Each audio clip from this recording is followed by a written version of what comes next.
फलटण येथे गुरुवार दिनांक 25 व 26 डिसेंबर 2025 रोजी महाराष्ट्र जैन साहित्य परिषद कोल्हापूरच्या वतीने 27वे मराठी जैन साहित्य संमेलन फलटण येथे संपन्न होत आहे.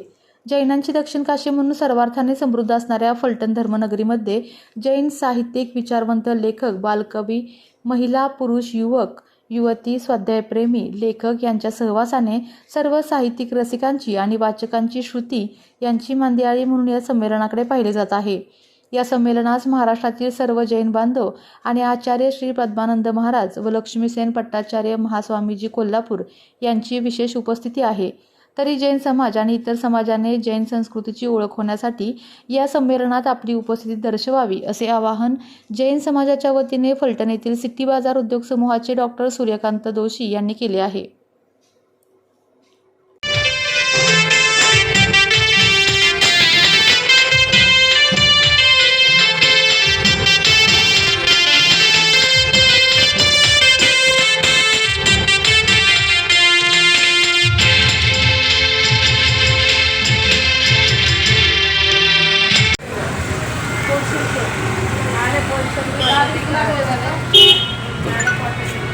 जय जिनेंद्र. आज दिनांक 25 रोजी 25/12/2025 रोजी आपल्या इथं फलटण जैनांची जैन काशी आहे. या ठिकाणी आपण मराठी जैन साहित्य संमेलन भरवत आहे. या ठिकाणी 27वे हे अधिवेशन असेल. या ठिकाणी कोल्हापूर, सांगली भागातून बरेच वक्ते प्रवक्ते इथं आलेले आहेत. आमचे महागुरू भट्टारक स्वामी कोल्हापूर पीठाचे लक्ष्मीबेन स्वामी ते इथं आलेले आहेत. त्यांच्या उपस्थितीमध्ये हे सर्व कार्यक्रम आज दिवसभर होणार आहेत. सर्व भाविकांनी, श्राविकांनी याचा लाभ घ्यावा. यामध्ये जैन संस्कृती आणि त्याचा इतर समाजाला सुद्धा काय बोध होईल हे शिकण्यासारखं आहे. त्याबद्दल बरेच व्याख्याते इथं बोलणार आहेत. जय जिनेंद्र. फलटण येथे मराठी साहित्य संमेलन आयोजित झाले आहे. 27/12/2025 रोजी सर्व जैन फलटण जैनांची काशी आहे.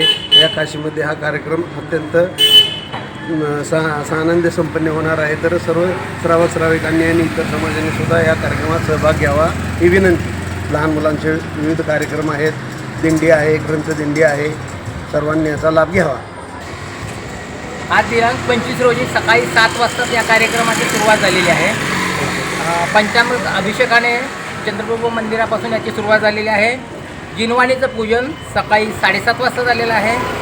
7:30 वाजता ध्वजारोहण झालेलं आहे. त्यानंतर प्राचीन जे आमच्याकडं दुर्मिळ ग्रंथ आहेत फलटणमध्ये त्याचं उद्घाटनही त्याच दिवशी झालेलं आहे. सकाळी 10 वाजता झालेलं आहे.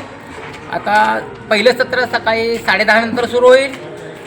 जे आमचे कोकाटे सर आहेत ते प्राध्यापक असून त्यांचा जैन साहित्यावर खूप काही अभ्यास आहे.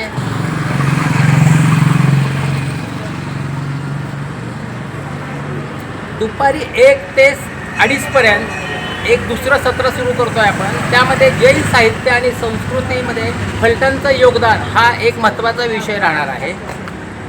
दुपारी 2:30 नंतर एक तिसरं सत्र सुरू होत आहे. त्यामध्ये भारतीय चित्रपटसृष्टीमध्ये जैनांचं योगदान काय आहे याचा एक विषय राहणार आहे. साधारणपणे 4:30 वाजता एक सत्र सुरू होतं आहे, चौथं. त्यामध्ये जैन पत्रकारिता, दशा आणि दिशा, म्हणजे आत्ताची दशा काय झाली आहे आणि पुढची दिशा काय असावी याबद्दल चर्चा होणार आहे. सायंकाळी 6 वाजता भोजनचा टाईम राहील. त्यानंतर 7 वाजता कवी संमेलन असतं. त्यामध्ये निरनिराळे कवी भाग घेतील. दिनांक 26 रोजी दुसरं सत्र सुरू होत आहे.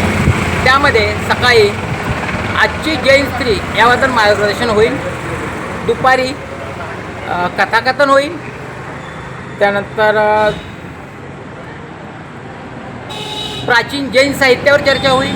आणि संध्याकाळी समारोपाच्या वेळेस आजच्या युवक युवत्यांना व्यवसायासंबंधी मार्गदर्शन कसे करावे या संदर्भात सूचना होती.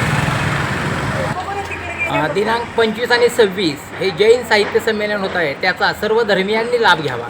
जैन समाजाची जगा आणि जगू द्या ही जी शिकवण आहे आणि भगवान महावीरांनी जो संदेश दिलेला आहे त्याचं लोकांनी अनुकरण करावे आणि त्यांच्या दिशेने वाटचाल करावी व या शिबिराचा लाभ सर्वच जैन धर्मियांनी व इतर समाजाने घ्यावा अशी मी जैन समाजातर्फे सर्वांना विनंती करत आहे. आपल्या तालुक्यातील जिल्ह्यातील बातम्या सर्वप्रथम पाहण्यासाठी आजच सातारा न्यूजला YouTube चॅनलवर सबस्क्राईब करा, लाईक करा, शेअर करा आणि बेल आयकॉन प्रेस करायला विसरू नका.